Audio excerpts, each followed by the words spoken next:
어느 날 경찰서로 배달된 의문의 택배 박스. 단순히 물건을 구입한 택배라 생각하고 열어보았더니 그 택배 박스에서 나온 물건은 바로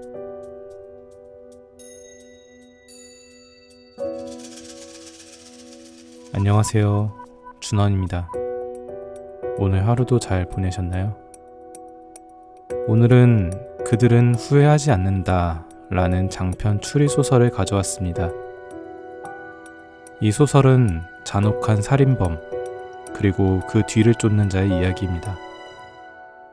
경찰서로 배달된 의문의 소포와 함께 시작되는 소설은 마치 현실에서 벌어질 법한 살인사건들을 수면 위로 드러내면서 몰입감을 증가시킵니다.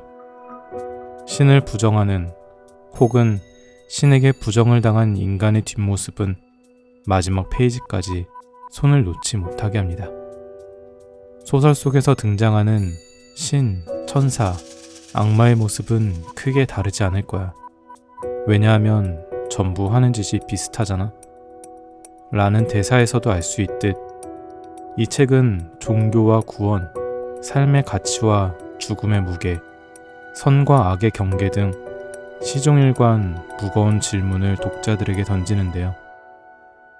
이 소설을 통해 추리 소설을 읽는 기쁨은 물론 이 무거운 질문에 대한 해답을 스스로 찾아내시기를 기대해 봅니다.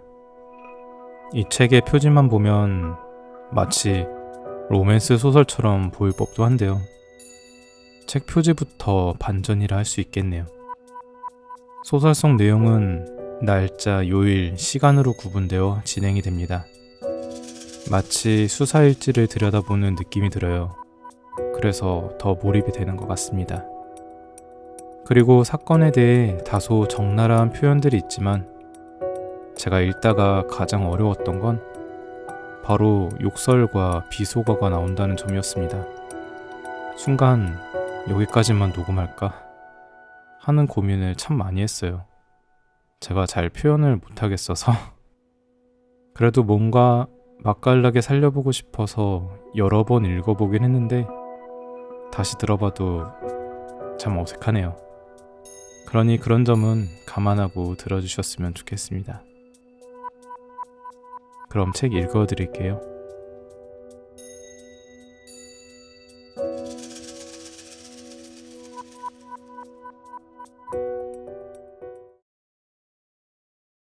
(2015년 5월 9일) 금요일 20시. 동식은 법원에서 곧바로 퇴근하지 않고 사무실로 향했다. 법원 앞에서 동인의 사건을 맡았던 법조인을 우연히 마주친 탓에 마음이 뒤숭숭했다. 법조인은 동식을 기억하지 못했지만 동식은 그를 오롯이 기억하고 있었다. 수사를 진행하는 동안 여러 차례 마주쳤고 동인의 장례식에도 참석했던 그를 잊으려고 해도 좀처럼 잊히지 않았다. 법조인은 머리숱도 많이 휑하고 주름이 자글자글했다. 무엇보다 걷는 모습에서 힘이 느껴지지 않았다. 동식은 동인의 사건이 일어난 지 어느덧 20년이 지났으니 지극히 당연한 거라고 받아들였다. 법조인은 오래전에 검사를 그만두고 대형 로펌을 운영하는 듯 했다. 동인과 함께 수사를 진행했던 팀원들이 대부분 경무관 혹은 총경을 달았으니 중년의 검사였던 그가 나이든 변호사가 된 게 그리 이상한 일은 아니었다. 동식은 법조인을 물끄러미 바라보면서 동인의 나이든 모습을 상상했다. 생전에 운동을 게을리하지 않았던 동인은 지금의 법조인보다는 훨씬 어리게 보였으리라. 동식은 형사 생활을 하면 할수록 동인이 무척 그립고 보고 싶었다. 법조인은 동식의 시선을 느끼고 고개를 돌려 그를 바라봤다. 동식은 곧바로 딴청을 피우며 차에 올라타서 시동을 걸었다. 너는 임마 일 끝났으면 집으로 곧바로 갈 것이지 또 왜 사무실에 들려고 하니? 피곤하지도 않아?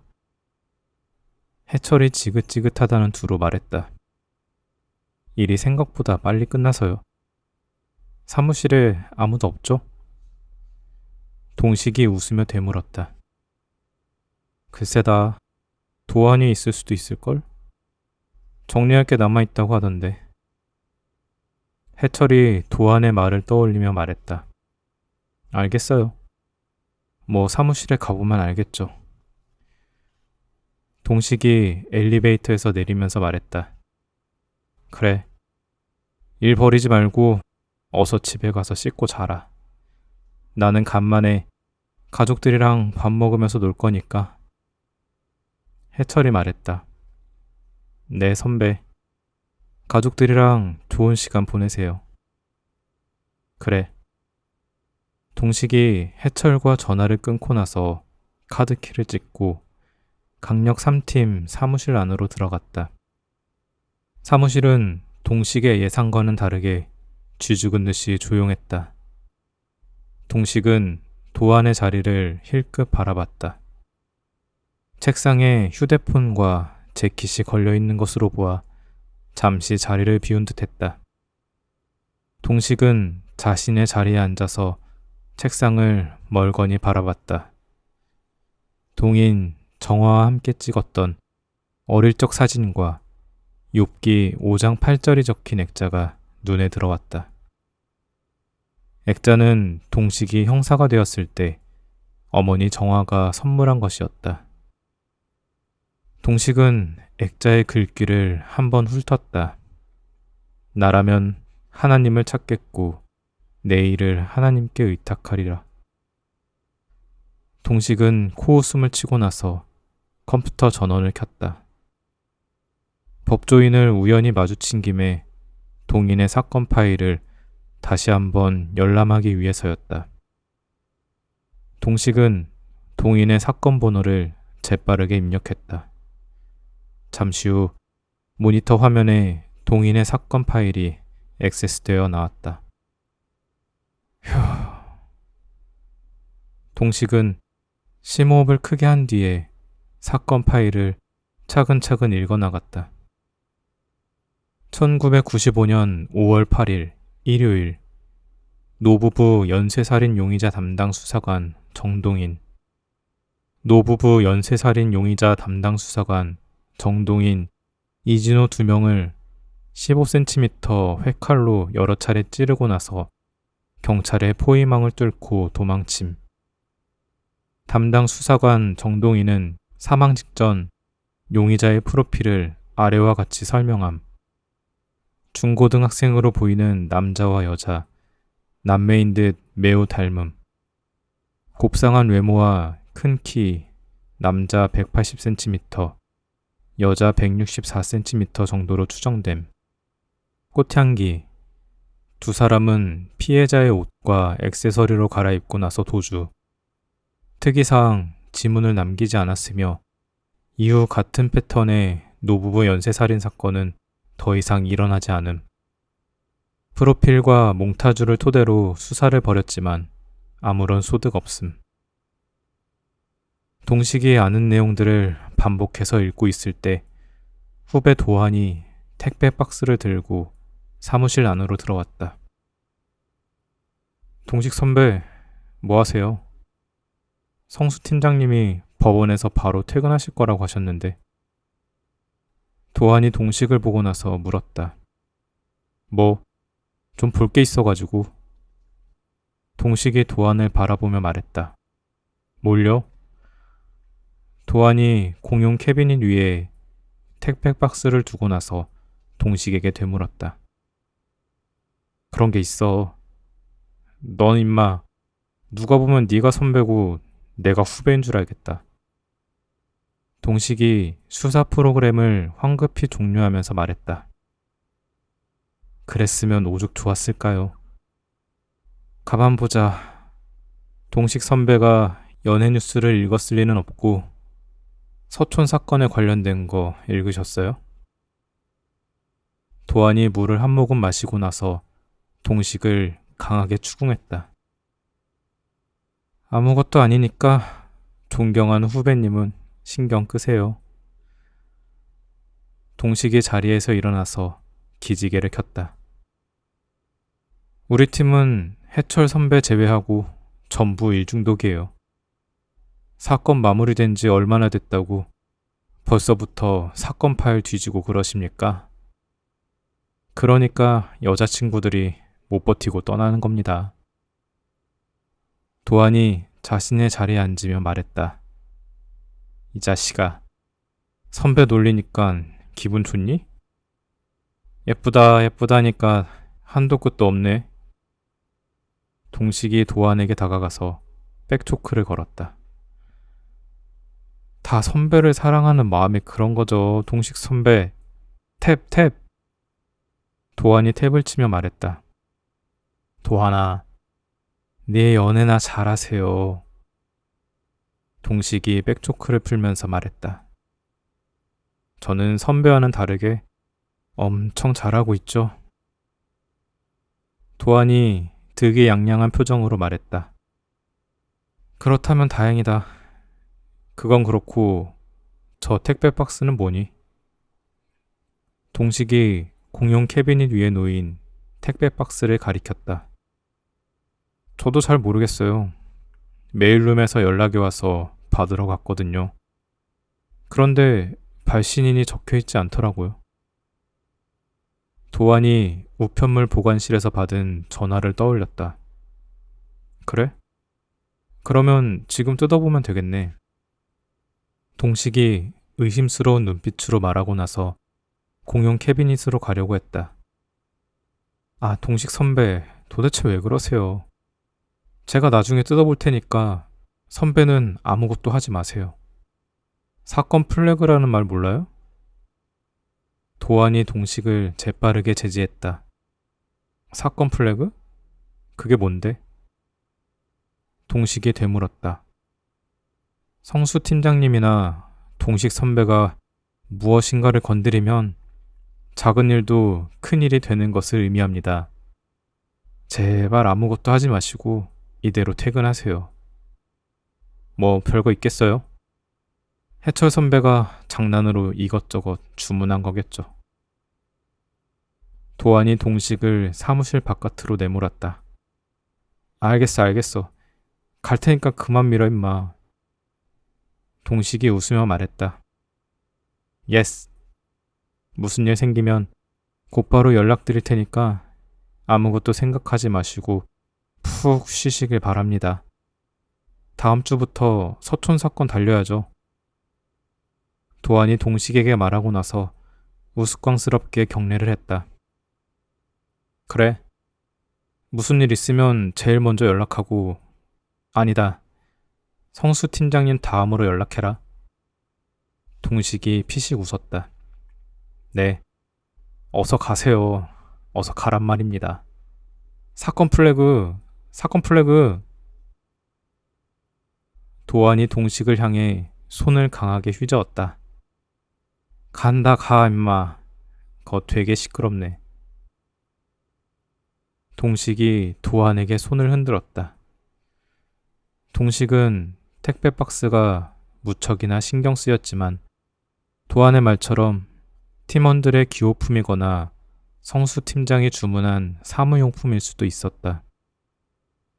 동식은 공용 캐비닛 위에 놓인 택배 박스를 힐끗 본 뒤에 고개를 갸웃거리며 황급히 걸어가기 시작했다.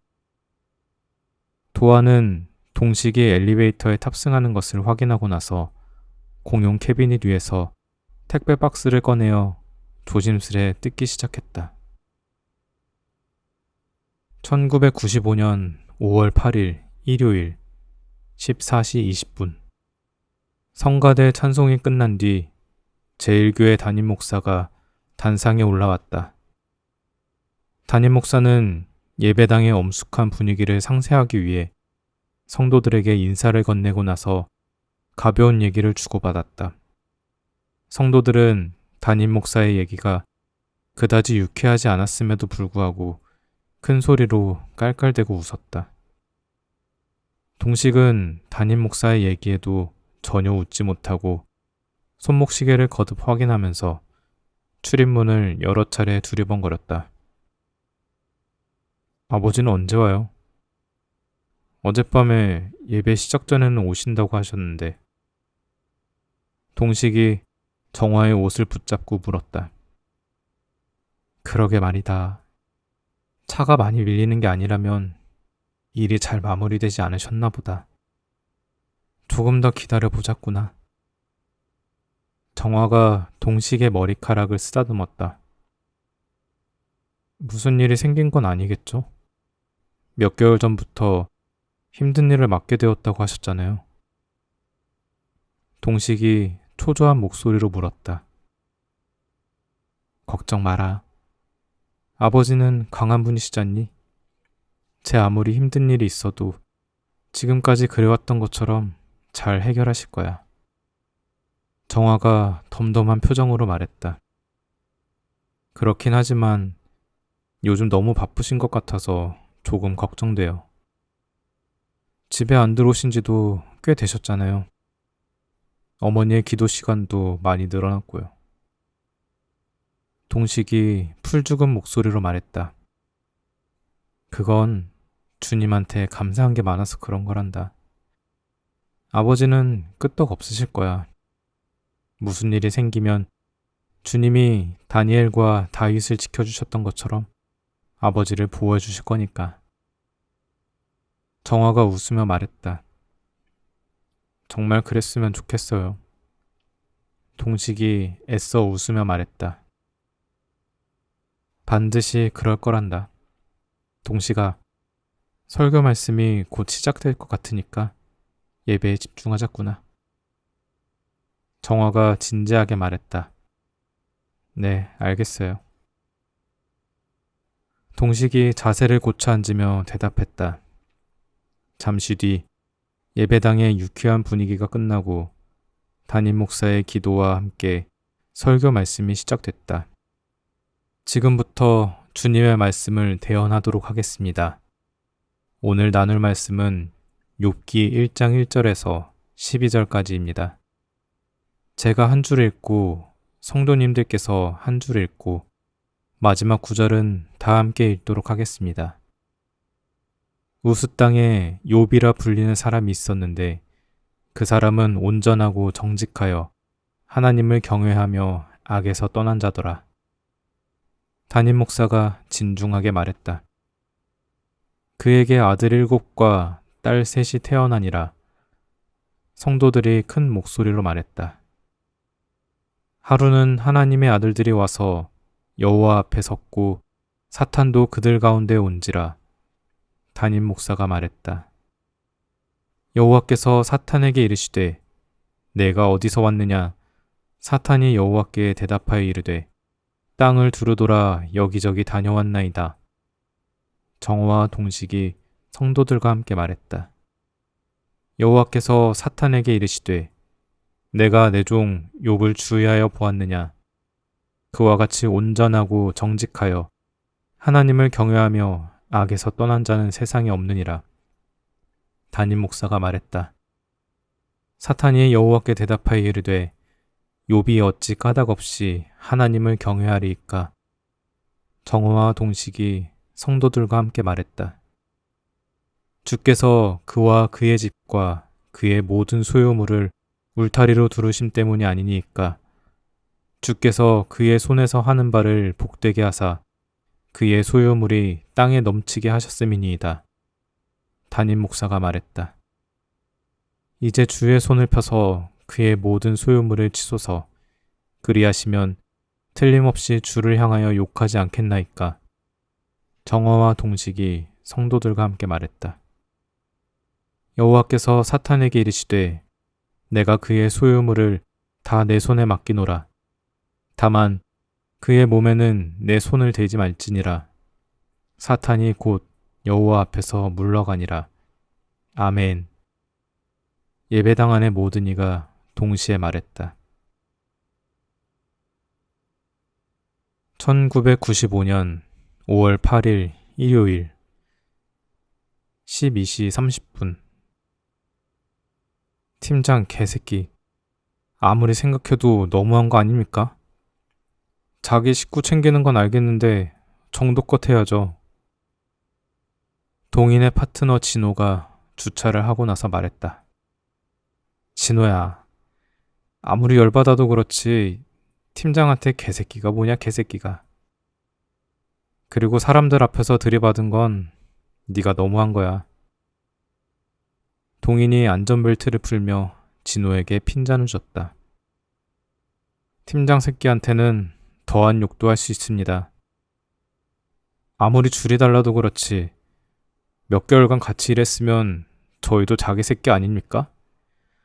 최 형사랑 김 형사한테는 시답잖은 일을 하나도 안 시키고 선배랑 저랑 밤새 고생한 거 빤히 알면서 순경이 해도 되는 걸 구태여 시키는 게 말이나 됩니까? 진호가 씩씩거렸다. 그래도 공과 사는 구분해야지. 입장 바꿔 생각해서 다른 지역구 신입이 사람들 앞에서 나나 너한테 들이받으면 기분 좋겠냐? 동인이 진지하게 되물었다. 당연히 안 좋죠. 그래도 해도 너무하지 않습니까? 너무 화가 나서 지금도 분이 풀리지 않아요. 진호가 한숨을 쉬었다. 진호야, 네 마음 충분히 이해한다. 그래도 안 되는 건 안 되는 거야. 나중에 팀장에게 정식으로 사과드려. 정치적으로 밉보일 수 있어도 인격적으로 밉보이지는 말자. 동인이 강경하게 말했다. 알겠습니다. 선배 생각해서 사무실 들어가면 정식으로 사과드리겠습니다. 진호가 골똘히 생각한 뒤에 말했다. 잘 생각했어. 지는 게 이기는 거야. 우리가 팀장을 인격적으로 대하면 팀장도 나중엔 달라지겠지. 동인이 말했다. 동인과 진호는 몇 개월 전부터 매스컴의 주목을 받고 있는 노부부 연쇄살인 사건 특수팀에 속해 있었다. 특수팀은 사건을 신속하게 해결하기 위해 지역구 에이스들로 만든 드림팀이었는데 기대와는 달리 제 기능을 발휘하지 못하고 있었다. 서로에게 너무나도 비협조적이었고 자신이 속한 지역구에서 새로운 정보가 들어오더라도 좀처럼 공유하지 않았다. 두 사람은 특수팀에서 굳은 일을 마다하지 않았음에도 불구하고 늘 찬밥 신세였다. 동인과 진호는 낮에는 현장을 돌아다니고 밤에는 잠을 줄여가며 수사 내용을 검토했다. 사명감으로 시작한 일이었지만 몇 개월간 쉬지 않고 수사가 진행되다 보니 몸과 마음이 너덜너덜했다. 그건 그렇고 급하게 나오느라 형수님한테는 말씀 못 드렸죠? 동식이가 기다릴 텐데 연락 안 해봐도 돼요? 진호가 동인에게 물었다. 어쩔 수 없지 뭐. 아내는 그러려니 할 것 같은데 동식이가 계속 눈에 밟히네. 겉으론 태연한 척해도 애는 애니까. 동인이 쓴 웃음을 지었다. 그렇죠. 나이에 비해 성숙한 거지 어른은 아니니까요. 나이 먹어도 이해 못하는 사람이 얼마나 많은데요. 그들에게 필요한 건 가족과의 시간이지 범인 잡는 게 아니니까요. 휴, 후딱 끝내고 어서 빨리 돌아가죠. 진호가 한숨을 쉬고 나서 말했다. 그렇지. 아들한테는 아버지와의 시간이 참으로 중요한데 이해와 희생만을 강요하게 되니까 마음이 편치 않네. 팀장이 말한 집이 저기지? 동인이 건너편에 있는 단독주택을 가리키며 말했다. 네, 저기가 맞는 것 같아요. 진호가 메모한 주소지를 확인했다. 가자. 동인이 단독주택으로 저벅저벅 걸어갔다. 네. 그런데 자기 집도 아니고 남의 집에 처음 보는 사람이 들어갔다고 조사해보라는 게 말이 돼요? 막말로 지인일 수도 있고 가족일 수도 있잖아요. 진호가 어이없다는 투로 말했다. 그렇긴 한데 노부부만 사는 집이니까 혹시나 하는 마음에 제보한 거라잖아. 동인이 말했다. 아무리 그래도 이런 것까지 해야 하나 싶어요. 소득도 없고 인정도 못 받으니까 만사가 부정적으로 보이네요. 진호가 고개를 갸웃거리며 말했다. 힘내자. 이런 게 하나하나 쌓여서 범인을 잡는 거니까. 누가 뭐래도 넌 정말 잘하고 있어. 그러니까 진호야, 포기하지 말고 끝까지 해보자. 동인이 초인종을 누르며 말했다. 그래야죠. 알아주는 건 선배밖에 없네요. 진호가 쓴웃음을 지었다. 아마 더 있을 거다. 동인이 겸연쩍게 웃으며 초인종을 한 번 더 눌렀다. 그러나 집안에서는 아무런 응답이 없었다. 아무런 대꾸가 없네. 동인이 입술을 주뼛거렸다. 선배, 그냥 들어가 보시죠. 초인종이 고장났을 수도 있잖아요. 진호가 열려있는 대문을 가리키며 말했다. 괜히 말 나올까봐 그러지. 동인이 걱정스러운 투로 말했다. 자초지종을 말하면 되죠. 제보 전화가 들어왔다고요. 담을 넘은 것도 아니니까 괜찮을 거예요. 진호가 대문 쪽으로 발을 내디디며 말했다. 휴, 그러자. 동인이 한숨을 쉬고 나서 진호의 뒤를 따랐다. 두 사람은 대문 안으로 들어와서 마당과 주택을 잠시 휘둘러 봤다. 신식은 아니었지만 나무와 화초가 잘 관리되어 있었고 기자재도 한 곳에 잘 정리되어 있었기 때문에 고풍스러운 느낌이 났다. 실례합니다. 제보 전화 받고 나왔습니다. 아무도 안 계세요? 진호가 불투명 유리로 만들어진 현관문을 여러 차례 두드렸다. 안에서는 인기척이 느껴지지 않았다. 제보 전화 받고 나왔습니다. 안에 아무도 안 계세요? 이번에는 동인이 말했다. 그 순간 안에서 접시가 와장창 깨어지는 소리가 들렸다. 안에 누가 있는 것 같은데요? 진호가 진지한 표정으로 말했다. 그러게. 실례합니다. 제보 전화 받고 나왔습니다. 집안에 계신 것 같은데 몇 가지 좀 여쭙겠습니다. 동인이 앞서보다 더 큰 목소리로 말했다. 잠시 뒤 현관문 앞으로 누군가가 서서히 다가왔다. 두 사람은 다가오는 사람의 나이를 정확히 가늠할 수는 없었지만 목소리와 몸의 윤곽으로 여성임을 단번에 알 수 있었다. 누구세요? 미니가 목소리를 깔고 말했다. 경찰입니다. 수상한 사람이 집주인을 배회한다는 제보 전화가 들어와서요. 확인차 방문했습니다. 진호가 긴장한 목소리로 말했다. 집주인의 허락도 없이 대문 안으로 들어오신 게 오히려 더 수상한데요. 그리고 두 분이 경찰인 것을 어떻게 믿을 수 있죠? 미니가 신경질적으로 말했다. 그 점에 대해서는 진심으로 사과드리겠습니다. 초인종을 눌렀는데 응답이 없어서요. 경찰인 게 의심이 든다면 서에 전화하셔서 확인해 보셔도 됩니다. 동인이 정중하게 말했다. 확인은 됐고요. 아무런 일도 없으니까 그만 돌아가시겠어요? 쉬고 있는데 방해받고 싶지 않아서요. 할아버지와 할머니도 큰 방에서 주무시고 있고요. 미니가 표독스러운 목소리로 말했다.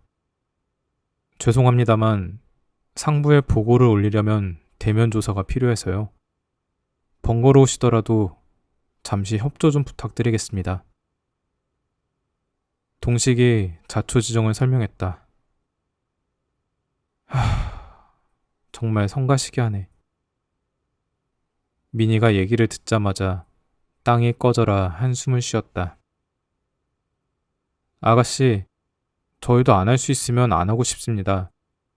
그런데 그럴 수가 없으니까 정중하게 부탁드리는 거 아닙니까? 진호가 짜증 섞인 목소리로 말했다. 알겠습니다. 잠시만 기다려주세요. 할아버지 할머니한테도 말씀드리고 올게요. 민희가 신경질적으로 말하고 나서 안쪽으로 걸어갔다. 시발, 요즘 애들은 싸가지가 없어서 너무 없어. 진호가 뒤돌아서서 쌍욕을 나지막하게 퍼부었다. 동희는 특별한 낌새가 없는지 집 주위를 두려번거렸다. 옥상과 마당에서는 별다른 움직임이 느껴지지 않았다. 처음에는 접시 깨지는 소리가 신경 쓰였지만 그녀의 말에서 수상한 점이 느껴지지 않았기 때문에 대수롭지 않게 받아들였다. 시발, 얼굴 보고 얘기하자는데? 민희가 부엌에서 기다리고 있던 민기에게 다가가서 말했다. 민기 주위로 깨어진 접시와 넘어진 선반대가 보였다. 여기서도 대화하는 거 다 들리더라. 생각만큼 호락호락하지가 않네. 민기가 회칼을 매만지며 말했다. 어떻게 할 거야? 민희가 난처한 표정으로 물었다. 정면 돌파하는 수밖에 없지. 민기가 득이양양한 표정으로 말했다. 두 사람이라서 힘들 것 같은데 뭐 뾰족한 수라도 있어? 현관문 열면 바로 눈치챌 거 아니야. 민희가 걱정스러운 투로 되물었다. 다용도실로 향하는 거실 모퉁이에 쓰러져 있는 노부부의 모습이 보였다. 그들 주위로 어마어마한 양의 피가 흥건하게 고여 있었다. 당연히 없지. 경찰이랑 사건 현장에서 마주칠 거라고 생각도 못했으니까. 민기가 말했다. 그걸 말이라고 해? 도대체 어떻게 할 건데? 민희가 짜증스러운 투로 물었다. 민희야, 현관문 열자마자 지체하지 말고 한 놈은 찔러. 민기가 자신이 쥐고 있던 회칼을 민희에게 건네주며 말했다. 그러고 나서 부엌 선반을 열어서 날카로운 식칼을 유심히 고르기 시작했다. 그러면 다른 한 사람은? 민희가 회칼을 건네받고 나서 되물었다. 네 칼을 필사적으로 빼앗으려고 할 거야. 그때 버틸 수 있을 만큼 최대한 버텨봐. 내가 뒤에서 공격할게. 민기가 제일 날카로운 칼을 고르며 웃었다. 오빠는 이 상황에서도 웃음이 나와? 내가 한 사람을 제대로 못 찌를 수도 있잖아. 운 좋게 성공한다고 하더라도 다른 사람한테 곧바로 당할 수도 있고. 민희가 어이없다는 투로 말했다. 쏘리, 다른 생각 좀 하느라. 너는 충분히 잘할 거야. 민기가 형사에게 당하는 민희를 생각하면서 피식거렸다. 이런 것도 오빠라고. 정말 어이가 없다. 없어. 그래, 까짓것 어디 한번 해보자. 죽게 아니면 까무러치기지. 아무리 생각해도 뾰족한 수가 마땅치 않았다. 뒷방 창문을 통해 실외로 나간다고 하더라도 집의 경사가 매우 높았기 때문에 대문 밖으로 나가는 게 쉽지 않았다. 만에 하나 다리라도 삐었다가는 아무것도 하지 못하고 잡힐 확률이 매우 높았다. 배수의 진이었다. 야, 저녁에 맛있는 거 먹자. 민기가 낄낄대며 말했다. 그래. 시간 끌지 말고 빨리 도우러 나와. 좆되기 싫으면. 오케이. 민희는 심호흡을 크게 하고 현관문 앞으로 저벅저벅 걸어갔다. 현관문 너머로 두 형사가 난간에 기대어 앉아있는 것이 보였다. 민희가 거친 숨을 몰아쉬면서 한 발자국 한 발자국 내딛었다. 그녀의 심장이 가파르게 뛰기 시작했다. 그들과의 거리가 얼마 남지 않았을 때 민희가 느꼈던 감정은 두려움도 공포도 아닌 설렘이었다. 회칼로 사람을 찌를 수 있다는 설렘. 몸에서 뿜어져 나오는 피를 볼 수 있다는 설렘. 그녀는 강한 광기에 사로잡혀서 싸움을 기다리는 투견처럼 으르렁댔다. 저기요. 민희는 뜸들이지 않고 현관문을 열었다. 그리고 바로 자신과 제일 가까이에 있던 진호를 망설이지 않고 찔렀다. 흑! 민희의 갑작스러운 공격에 진호는 아무런 대응도 하지 못하고 쓰러졌다.